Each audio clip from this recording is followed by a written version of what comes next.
Allez, on continue. Donc maintenant, il nous reste encore un truc à paramétrer et pas des moindres, qui va être le mode de paiement. Donc le mode de paiement, moi ce que je vous conseille dans un premier temps, c'est de proposer uniquement le paiement au retrait de la commande. Alors pourquoi? Bah, tout simplement parce que dès que vous allez installer des modules de paiement, ça peut se complexifier un petit peu. Il y en a une multitude, il y en a qui fonctionnent très bien, il y en a d'autres qui fonctionnent pas très bien.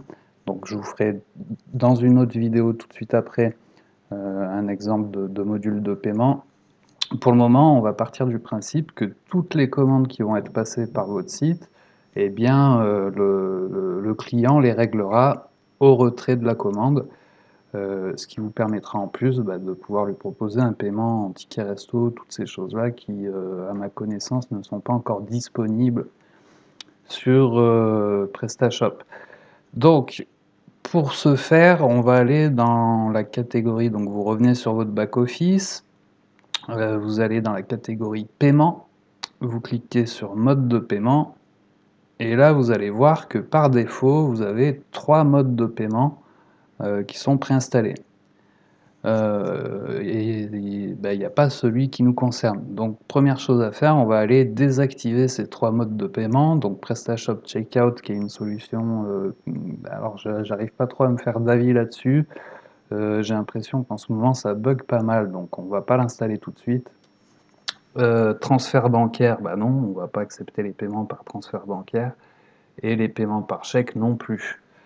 Donc pour ça, on va venir désactiver ces 3 modules en allant sur module, module manager.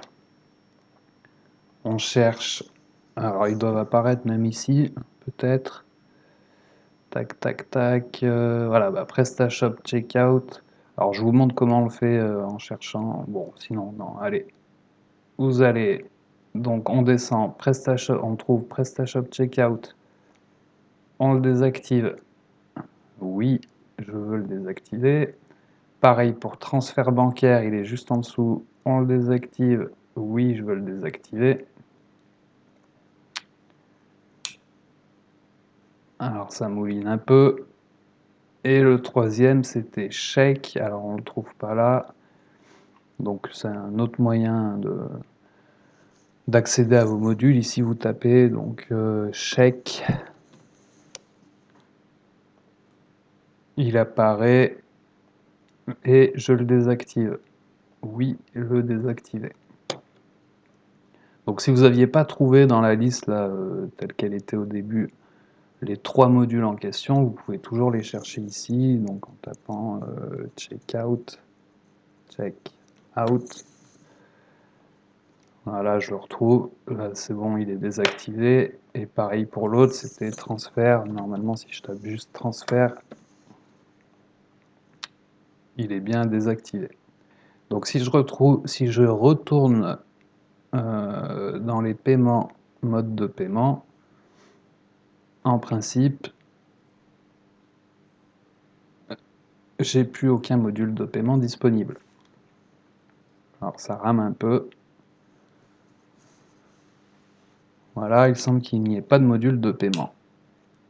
Donc on va rajouter celui qui nous intéresse, qui est qui permet de faire un paiement en retrait au magasin.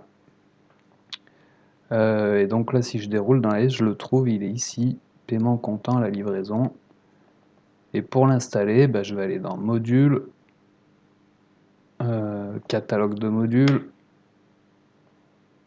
je tape comptant, ça ne me le trouve pas, délivré, ça ne me le trouve pas non plus. Alors où est-ce qu'on peut le trouver? Peut-être que ouais, je dois l'avoir en fait dans mes modules préinstallés. Donc si je cherche comptant,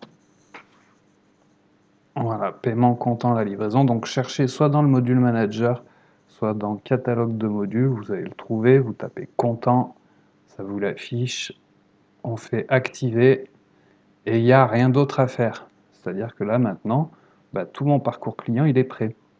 Et on va pouvoir faire le test tout de suite. Donc je retourne, puisqu'il n'y a pas d'option de configuration. Donc je reviens sur mon site internet. Je veux un bon couscous de DD, je vais en prendre 2 parts, tiens. Ah ben, j'en avais déjà une part dans mon panier, c'est pas grave. Commander. Récapitulatif de la commande, j'ai bien 3 portions de couscous à 10 balles l'une. C'est gratuit. Je vous demande juste une seconde.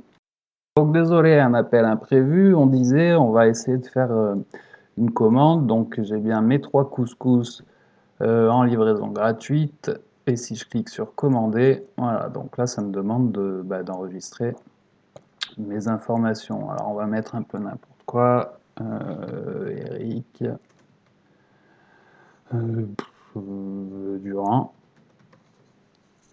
avec un D plutôt, email, on va mettre Eric.Durand, on va essayer de ne pas spammer quelqu'un, @gmail.com,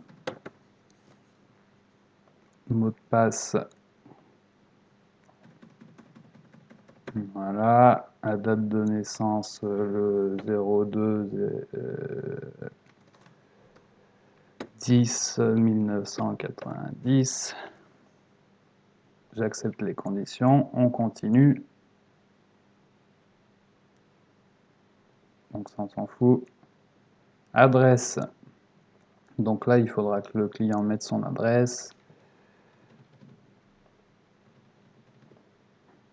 voilà, on est à Grenoble.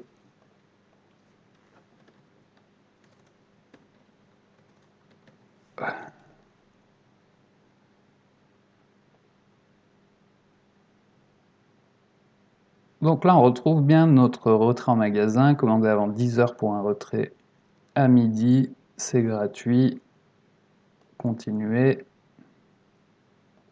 payer comptant à la livraison, j'ai lu, je valide ma commande, et la commande est confirmée. Et donc là, si je vais voir sur mon interface de gestion, mon back-office, tableau de bord, ah merde,